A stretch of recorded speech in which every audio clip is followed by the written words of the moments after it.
What's up, everybody? It's Joey Joint here with Joint Perspective. I wanted to actually go ahead and touch up on something that I talked about in the last video. I actually wanted to talk about my surgery. Before that, one thing I did want to say is thank you to everybody who has listened to the podcast.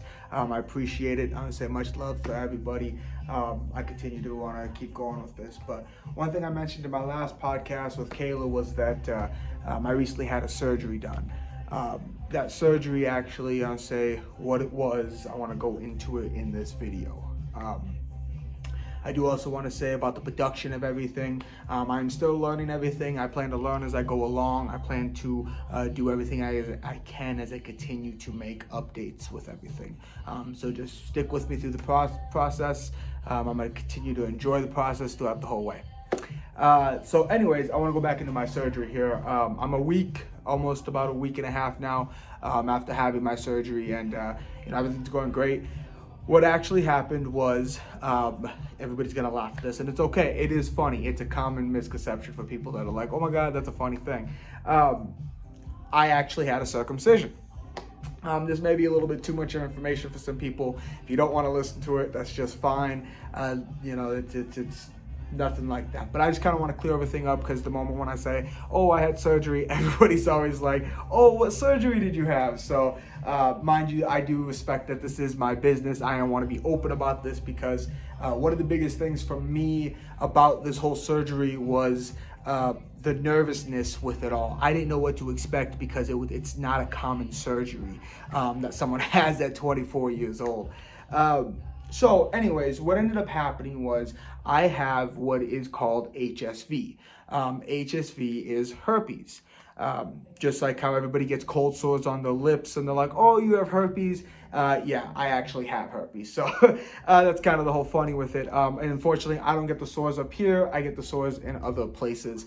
And what was happening is, being that I am not circumcised, well, I wasn't circumcised, it was causing the sores on where it was happening at to not allow my skin to retract back accordingly. So I wasn't able to clean properly underneath, like, the skin, and make sure I wasn't getting it. So I was having very painful UTIs for a while, urinary tract infections. There was nothing that I was able to do about it. It just sucked. And the doctor straight up told me the only way to fix this problem is to get a circumcision. So that's what I had done. I had that done on April 5th of 2023. It's been a crazy experience for me. I kind of want to go a little bit more into what this experience kind of meant to me. When I got told that, as a 24-year-old male, you don't know really how to process it. I was kind of scared, kind of nervous with everything. But one thing I kept telling myself was that I didn't want to sit there and let it bug me. If you don't know me, one thing about me is I love to beat the odds. I do not want to be held to limitations. And I feel like that should be for everybody. I feel like that should be for anybody at all who believes they can do anything they believe that they can do. So with that being said, I kind of wanted to be an activist about it. Mind you, I had HSV for about a whole year. I actually got it. Well, I didn't get it then. I actually was told about it when me and my wife actually was getting remarried out in Washington. So that's always something nobody ever wants to hear when they're out trying to have a good time somewhere and getting married. Me and my wife both sat down and we both talked about it. Obviously the common thing that everybody thinks is, well, who'd you get it from? Who are you sleeping with? I'm very faithful to my wife. I have not strayed away for 7 years. That's something I could stay proud to and stay strong to. And one thing about me and my wife is that we always talk about our situations. The moment we got told this, I immediately brought it up to her. Mind you, I was in tears, because to me, it wasn't, I didn't want other people to look at our relationship and be like, oh, this guy has been cheating this whole time and da-da-da-da-da. It's not. The doctor literally told me HSV can lay dormant for years. He said it could have been from the very first time I had sex. He said it could have been from my ex. It could have been from my ex before that. He says it's not something that is necessarily like they can pinpoint it at where it's at, who you got it from. So me and my wife talked, and we both agreed that, neither one of us strayed. We both have talked about it, and we both came to a conclusion, and understanding about it all. So I dealt with it for that year. During that year, it was a very kind of a shitty process. The only people that really knew were me, my wife, and my mother. Other than that, I didn't feel at that point yet comfortable enough to say or to talk about it, or let alone the research that I had to do to understand really what was happening to me. And with that being said, we figured it out. We went through everything. That whole year kind of was just a roller coaster of events, dealing with very painful sores, and not really understanding how to do it. Now, one thing that they do when you do have this is you have to take a medication. So I take a medication, and what it is, it helps suppress it from happening. One key critical thing also that does happen with this all is that even with this medication trying to suppress it, it comes out through stress. Stress is a huge one. There's a lot of other things that can cause it, but really stress is what brings out those flare-ups, is what they call them. And as I was going through this, my wife was very supportive of me. She was very supportive in the aspect of us both learning how to deal with this together. Mind you, I'm a very difficult person, so I can understand. I'm sure she had to, deal with more shit than what she wanted to. But besides the fact, I started to have problems to where it started to get worse and worse and worse, and these sores weren't really going away. They were like there year round, and it became it started to create scar tissue. To when I started having these UTIs and these problems, and I finally, I'm not a person to really go to the doctor. I believe that, the American healthcare system is definitely out to get everybody. That's a whole nother conversation though. But so I went into my doctor. I finally actually found a doctor that I felt very, very comfortable with and talking about and going through this whole process with it all. He made me feel very comfortable. He actually even made Kayla feel very comfortable in the aspect of everything, of how he just explained it to us. So I became very awesome with this doctor. He helped me out immensely.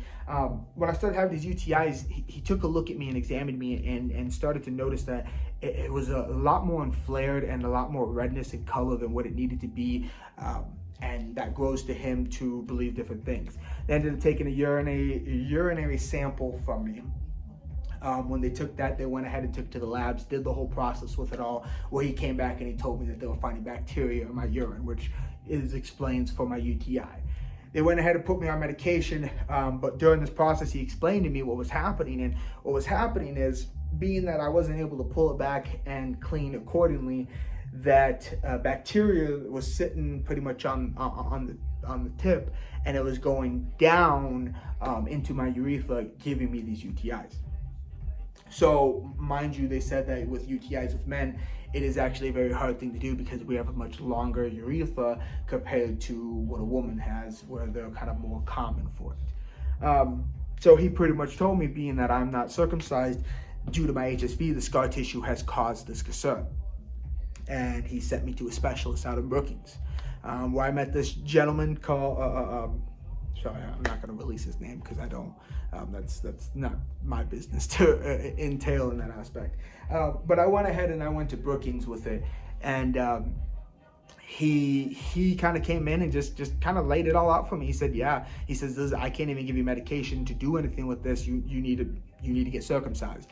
And to be honest with you, this guy was so quick about it. He made it seem like, you want to do this tomorrow? Like, we could do this tomorrow if you want to do it, or even like right now. So mind you, I was still developing everything, because I still was kind of like hoping that he was going to be like, hey, here's some medication you can take to help, make that scar tissue kind of loosen up and able to do your situation with it. And unfortunately, that was not the case. It went from 0 to 100 real quick. So I scheduled the appointment. Now, feeling, mind you, 24 years old, married, have a 4-year-old son. I work, on a day-to-day basis in that aspect. I'm the main breadwinner in my household. So doing this surgery is going to put me out for about, it's going to be 2 weeks. I'm about to go back to work, hopefully sooner than later. And it kind of stresses you out almost more than anything, you know. I didn't know what to do, and when I looked up more of this stuff, you know, there really wasn't much on what to expect from it. Like, you know, what are things that I could see pain level wise? What was stuff that maybe could happen infection wise? What situations that I may not know that I should be aware of? You know, do they knock me out for the procedure? What do they do? Thank God they did. It is a procedure you do have to be put completely under for it to happen. But it is a same day procedure. So it was something I was able to come back home. I've been able to be in the comfort of my own home and deal with this as I went through it all. Leading up to the surgery, by the day it was, I just kind of wanted to get it over with. I'm one of those people where, like, you know, if I know I have something planned for the next day, I won't be able to sleep the whole night before. So I went ahead and I had to, you know, kind of calm myself on this all, and kind of try to just pretty much just spaced it out. I really just didn't really even want to think about it. And most men could probably agree with me. When you think about it, you hurt down on yourself. But the day came and I had to face what was part of my biggest fear, because as any man, anything getting touched or, you know, touched down there with a knife, any man's going to be concerned no matter what. And so the day's there, and mind you, I'm usually not a huge religious person. I've done a lot of searching for religions in my life throughout, you know, reading different Bibles in my life of everything. But I myself never looked at myself religiously, but I do believe in God. Lately, in this past year and couple of years, I have gotten closer with my relationship with God, and this year has been part of my closest relationship with God I probably have ever had. So one thing I've learned is a lot of people, when they pray for things, they pray in the aspect of, God give me this, God give me that, you know, oh God, I want this, oh God, I want that. One thing I have been learning is kind of the best aspect to go about it, in the sense of praying for help, humbling yourself before him and asking. And mind you, it was the same day procedure. This doctor made it seem real simple and easy. And mind you, I'm a huge panicker. I panic very easily in that aspect of, like, oh my God, you know, someone's gonna cut me open. I'm gonna die on the table. I don't know what's gonna happen, you know, and I blow things out of proportion usually. And that's kind of how my mind was rolling. I was spiraling. I was going down a hill. We got there and we're sitting there and we're waiting. Mind you, my appointment, can't remember the time, but we were waiting there probably about 30 minutes to 45 minutes before, after my original time when it was supposed to happen. So my anxiety was already just so built up and, like, oh my Lord, what's taking them so long? Why can't we just get this over with? Why can't we just get this done? Like, what in the world is going on? The nurse later came out and later told me, you know, hey, you know, they were cleaning stuff up. It was going to be a little bit, just give us some time and they'll get me right in. So they got me in and I'm sitting there, they're taking all my blood and I'm praying to God and I'm asking him, Lord, you know, please give me strength to get through this. Please give me strength to continue to move on with this. Because in my mind, all I wanted to do was run out that door as quick as I fucking could. And I just kept asking, just Lord, please, just someone, please, just give me that strength so that I can continue to do this and not have to worry. Be there with me, help me, guide his hand, make sure I am perfectly okay. You know, all of that sense of it all. And throughout this whole time, the nurse started to talk to me. And she started to kind of just take my mind off things and really just start getting into questions with me, ask me about my tattoos on sorts and how she has tattoos. And we kind of got more into, she started asking about, like, me personally, my family, who I am, you know, things like that. And it calmed me. And all of a sudden I felt a sense of just peace, just straight, and it was all okay. And the procedure went on. Now, they went ahead and they strapped me, you know, the anesthesiologist came in, told me kind of what the whole thing was going to run down. The doctor came in, told me the rundown. The nurse came in, told me the rundown. Okay, you know, we're finally getting to this. They laid me in the bed and they're like, hey, you know, it's time to go. Let's go. So they're rolling me out there and she's like, hey, just want to let you know I'm going to put an extra blanket on you because it is cold once we get out the doors until you get back to the procedure room. Like, yeah, I know, that's fine. So she puts another blanket on me and she rolls me through. And I was like, oh, the wind hit me. And I was like, whoa, yeah, you're right. This is cold. So they roll me in. And as they're rolling me in, I take a look. And there's probably about like 3 or 4 young ladies there, probably about, 24, 25 years old, maybe older, maybe 30. I don't know. Before this all, the doctor asked me and the nurse asked me if they were okay with a student coming in and watching the procedure. Once again, I'm all